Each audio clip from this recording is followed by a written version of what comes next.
everyone. I wanted to welcome some new folks who are just now joining my little community from my spastic life. And I wanted to share my diagnosis and what my disability is. So I was diagnosed last year with a condition called, it's a rare neuromuscular condition called PLS, primary lateral sclerosis, which essentially just means that the message coming from my brain that travels down your spinal cord, motor neurons have to help that message along. And the motor neurons that carry the messages die for no reason. I mean, there are some conditions that are hereditary. Mine is spontaneous, no reason or rhyme, nothing I did or didn't do. But it kind of progressively happened. And so I started falling and tripping. You get clumsy, which was never me. I ran, I worked out all the time. I was very, like, my balance was impeccable. Like, I never faltered. I never failed. I never fell.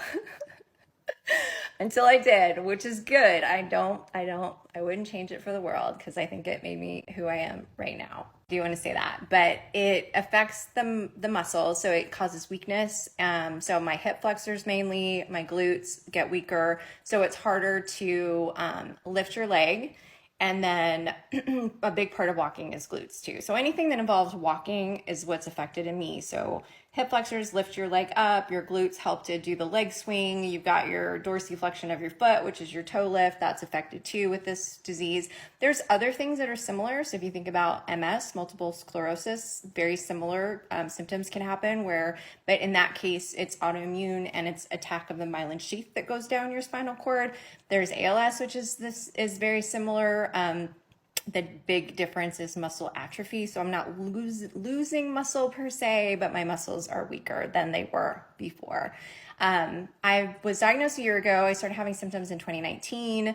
For me, it was kind of a quick diagnosis. Some people can take a decade or more to get a diagnosis. But the other thing that I experienced aside from weakness is called spasticity, which means that your muscles involuntarily contract. So it's kind of like, I would say the feeling is similar to like if you had weights on your feet at all times, or like blocks, like trudging through mud is kind of what it feels like. So I do use different mobility aids. I use a walker. I use a scooter now. So if you have questions, let me know. I love to share more, but I just want to give you guys that information so you know what my condition is. Thanks. Bye.